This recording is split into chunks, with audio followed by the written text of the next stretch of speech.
Hi, and welcome to this introductory video about GPT and what it is. Let's get started. So first, what is ChatGPT? ChatGPT is a large language model created by OpenAI. What this means is it's designed to understand natural language and generate human-like responses to a wide variety of questions and prompts. It's trained on this massive data set of written text, so using advanced machine learning algorithms, it's able to analyze and understand patterns in language, and then be able to create a conversation because of that understanding of language. What this really means is ChatGPT is trained on a lot of data that's scraped from the web for so much content, and then this content goes into training a model. So when you ask it a question, it's using this weighted model to be able to come up with the next best answer. So because we talked about this, let's see a little bit more about the OpenAI capabilities. So OpenAI provides a set of models that do different things. So we have first generating natural language. So this is able to summarize complex text for different reading levels. And this can be used, for example, for summarizing complex articles, for instance. Suggesting alternative text. So maybe you wanted to rewrite an email for you. Or wording for different sentences. And of course, translating content. Secondly, it's able to generate code. So it can translate code from one language, one programming language to another programming language, or identify and troubleshoot bugs. Third, it's able to generate images using DALL-E, which is a different model. It's able to generate these different images. And transcription, which is using Whisper, it can listen to speech and convert it into different languages.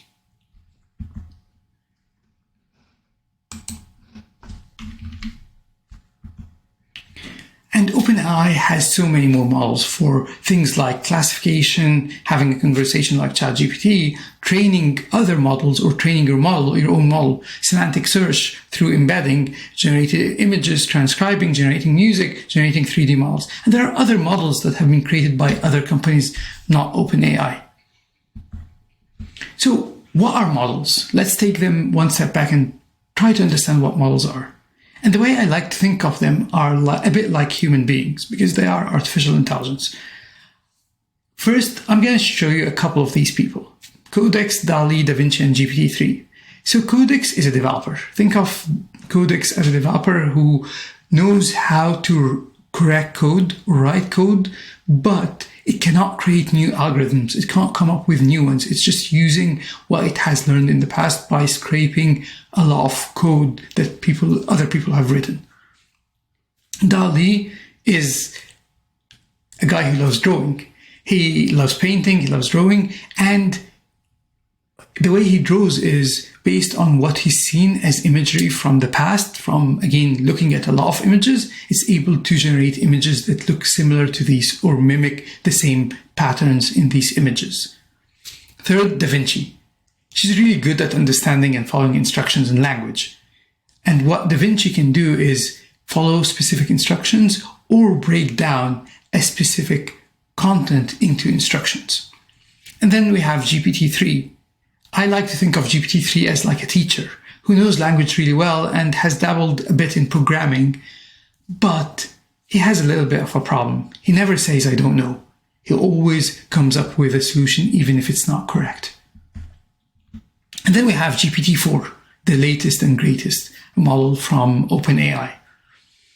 I like to think of GPT-4 as a consultant who is kind of a generalist. He knows a lot about a lot of things, and he's able to do drawings, he's able to write text, he's able to even follow specific instructions.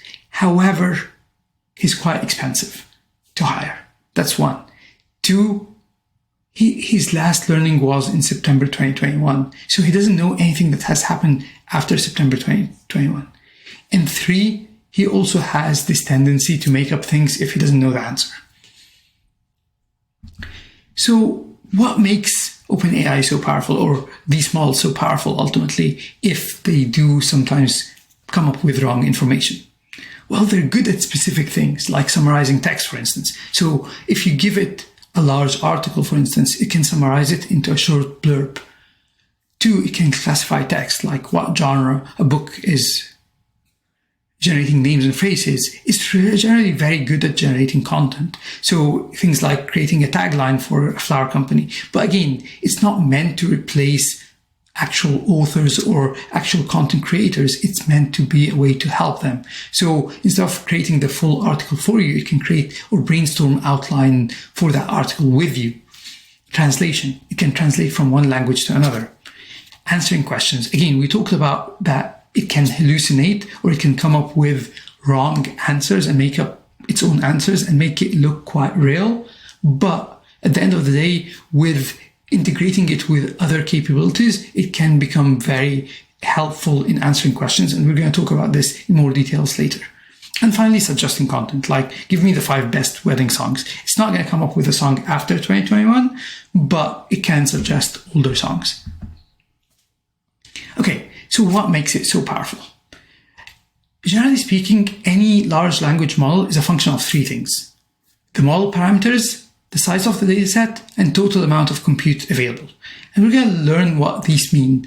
So let's take them one at a time. And I want to start off with the compute. Compute is really the processing power it has, so when it's being trained. So if I give it one processor versus if I give it 2,400 GPUs, for instance, or processing power, it will become more accurate because it has more computational power to learn through. Second thing is size of dataset, the amount of data it's learning. So think of a kid that's in school. If you give them very small amount of reading, they'll only know what they've read. If you give it a large amount, they'll become more educated and they'll learn more. And 3, the model parameters. I'm going to delve into a little bit more about the parameters, but think of it as levers that they can change while it's being trained. So as it's training, it can change these levers to become more accurate. So I just want to, before I jump into more details about parameters, I want to kind of show you where we are today. So the number of parameters that are used are humongous. So we're talking about GPT-3 having 175 billion parameters. We have Megatron Turing, which is another model, has 530 billion parameters. And these are just a few of the models available with the number of parameters and the number of training tokens. And think of a token as a word. It's not exactly a word, but it's an easy way to perceive it. So, for example, GPT-3 has been trained on 300 billion words ultimately, and through 175 billion parameters. We have GLAM, which is Google's model, has 1.2 trillion parameters with about 280 billion training tokens. And then you have something like Chinchilla, which DeepMind created, and this has 1.4 trillion training tokens. So it's been trained on so much more data with only 70 billion parameters. And there is a reason for that. Chinchilla, when DeepMind created it, they were saying that other models have been significantly undertrained. What that means is that these models didn't need that number of parameters. They actually needed much more training data. So because you only have a limited amount of compute, you need to choose usually, or these companies need to choose ultimately, should I be investing in scraping more content, giving it more content with that limited computational power, or should I increase the number of parameters? And what Chinchilla is saying is increasing the training would give more accurate results because these models are grossly undertrained. And now think of training and parameters as kind of like your cockpit in a plane. If I have a smaller plane, it only takes 40 training hours to train it because you don't have a lot of levers. It's still, you're still flying a plane, but it doesn't have that many different parameters to change while flying it. Whereas if you're flying a Boeing, for example, or a commercial jet, you need 1,500 training hours because it has all these different levers and parameters that you may need to change as you're flying the plane itself. So this is really the same concept here. As long as you increase the number of parameters, you're going to need to train it more so that it can use these parameters and create and be more accurate in creating content. So how does it work? Let's jump back into how it works exactly. So think of this. If I were to tell you Merry, what would you say after it? Most probably you'd say Christmas, right? Now, if I were to tell you happy, you might say happy birthday, you might say happy holidays. You have a different set of options to choose from. So it becomes a little bit more complex. And this is exactly what GPT does. It tries to come up with the next best word, or these models in general, LM models. Again, it's not word, it's token, but I'm going to use word just to simplify things. So when I say a word, it tries to come up with the next word, and then the next, and then the next, until it creates a full sentence or a full article. And this is where the problem may arise. It tries to self-correct if it comes wrong, and then it can reiterate on which word it chose, but just to make it look like a correct sentence or correct paragraph or correct article, not to make it factually correct. And that's really important to understand, because that's why a lot of these models tend to come up with things that are not real. So let's see that in action with a live demo. So what I'm going to do now is I'm going to go to the playground and say Merry, just like we did in our previous one, and just submit and see what it's going to come up with. It came up with Christmas, and you'll see that it had an 89% chance of coming up with Christmas. The reason being is that's the most probable thing people say after Merry. So all the data it learned, it came up with that when people say Merry, 89% of the time they're going to say Christmas after it. Now, let's go to something else. Let's say happy. And submit. It said happy birthday. So, and it wasn't really as sure here. Like, it was sure of Christmas, 89% here. It's only 25% that it's birthday. It might have been holidays, 11%. Days, 2%. Birthday with a small b was 42%. Now, that's where it becomes interesting, that it was able to choose birthday with a B capital versus a B small, even though B small was a higher probability. The reason for that is because what it's doing is it's trying to reiterate to make these different sentences complete. So because it came up with an exclamation mark after that, it knew that most probably the H and B would be capital, and then wishing you lots of joy. And you'll see that lots, for example, was only 10%. And this is again where it's trying to come up with the next best word or the next best token, but it's not 100% sure. Now let's do another example. Let's say Pat sat on a, and submit. It said bench, and it was only 1% sure of that. It was sure 30% of mat, or 19% on chair, and 5% on bench with B small. Again, this is where it makes this decision. And I can change the decision by making it more predictive. So you'll see here I have the temperature. Making it a high number like 1 will make it more creative, but more prone to errors. Putting 0 will make it more predictable and more accurate. So let's say, again, Pat sat on a, and let me submit here, on log. You'll see here, it chose log because it's trying to not be creative. It's trying to come up with the highest possible outcome. Now, if I were to do the same, but with the 1 here, and say Pat sat on the wall. This time it came the wall. Now, every single time I'm going to do this and submit, it comes up with something different, because I asked it here to be more creative. The temperature, I made it high, so that means it's more creative. It comes up with more non-factual information. So how do we solve this? So let's first understand that problem, and then let's talk about how we solve this problem. So hallucinations. Large language models like GPT-3 are trained on large data sets of text from diverse sources, and they learn to generate text that is coherent, contextually appropriate, but it's based on the input they received only. Because these models don't have access to external knowledge and understanding of real world, they can sometimes generate text that is not accurate, fictional, fabricated content, and this is called hallucinations. That's one problem with them. The second problem, of course, is bias. We're not going to talk into this or delve into this further in this training, but ultimately think of it that if the training data that comes in is biased, it's going to be biased as well. So how to avoid hallucinations? We use something called chains. Again, I'm not going to delve too deep into what chains are, but think of combining ChatGPT with other tools to make it more accurate. For instance, we can use search-driven and summarizing. So where we use something like Bing search for searching and then use GPT for summarizing because it does that really well. And I want to show you an example of that. So let's go to bing.com and then I'll go to chat. And you'll see here it has that option whether you want it to be more creative, more balanced, or more precise.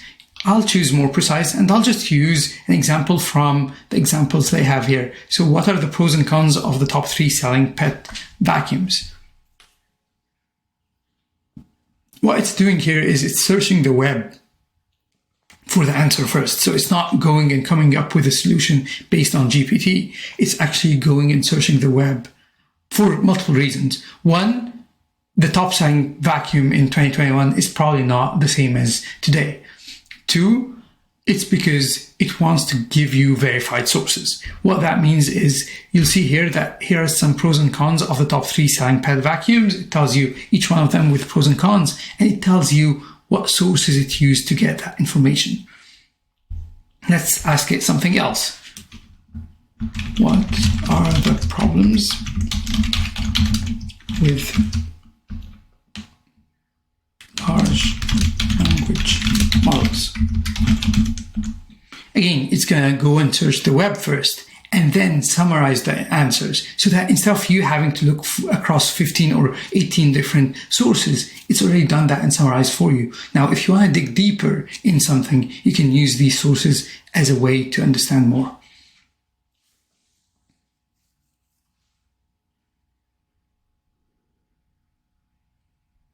So you see here, it's telling you each one, and sometimes, and this is really good, when it tells you the source directly for each piece. So here, you'll see that the source for this is MoveWorks, this is MoveWorks as well, this is MoveWorks, and so on. So it's able to give you the source for each and every answer it has. Now, again, this might be problematic, especially if you're training it or if you want to train it on specific factual sources. So the internet has a lot of things that are not factual as well, right? So if you were to want to get even more accurate results, let's say, for example, you only wanted to answer from specific papers, let's say Google Scholars, you can do that. And this is where we use something like vector search and summarize. I won't go into what vector search is in details, but think of it as instead of searching the whole web, it's searching only a piece of the web that you're giving it. So you can tell it, I want you to scrape Google Chrome, Google sources or Google Scholars and use that only for your sources. Or I want you to use my own knowledge base for your sources. So something like Content GPT does that, where it embeds or it indexes specific sources and then it's able to answer based on these sources only. And again, giving you which source it used to answer. Finally, chains can do much more than that. So these are simple chains. We call them deterministic chains because what they do is they know exactly what they're going to do. They're going to search and then summarize, for instance, for the first one, or they're going to go look up in a database and then summarize. Now, we have also what we call non-deterministic chains, which are the new model, and something like ChatGPT plugins does that. What that does ultimately is instead of searching or instead of doing very specific steps, we give it a set of skills and tell it, using these skills, try to come up with which skills you need to use. So if I were to ask, for instance, someone, what is the difference in age between Sam Altman and Elon Musk, for instance? What you would do is first you'd search for the age of Elon Musk and search for the age of Sam Altman, and then you do this mathematical calculation, the difference between the two, right? This is exactly what these tools do. It knows that it has a calculator that it can do mathematical equations, and then it knows that it has the web to search for the age of each one of them, and then it combines these two skills on its own to come up with an answer.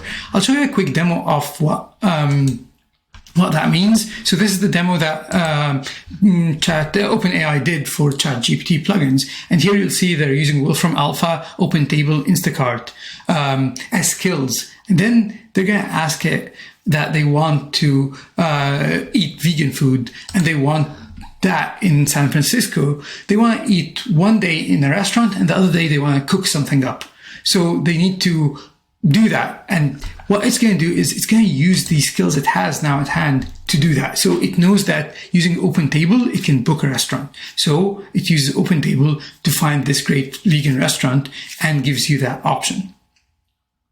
And then it tells you that this is a great recipe and for cooking up a vegan meal. And it uses Wolfram Alpha to give you the calories for that meal. So it's telling you the calories for each item, so the total calories. And not only that, it used Instacart to actually create a shopping list for you to be able to order these things. And this is really the power of chains, is that combination of different skills to create a stronger solution, really, rather than just a static set of skills that it knows, like we've seen in the two first examples. And this is really it for today. So I just wanted to show here an introduction of ChatGPT, what it can do and what it cannot do very well, and how can we combine it with other tools to bring that power into things like research, for instance. Thank you for watching.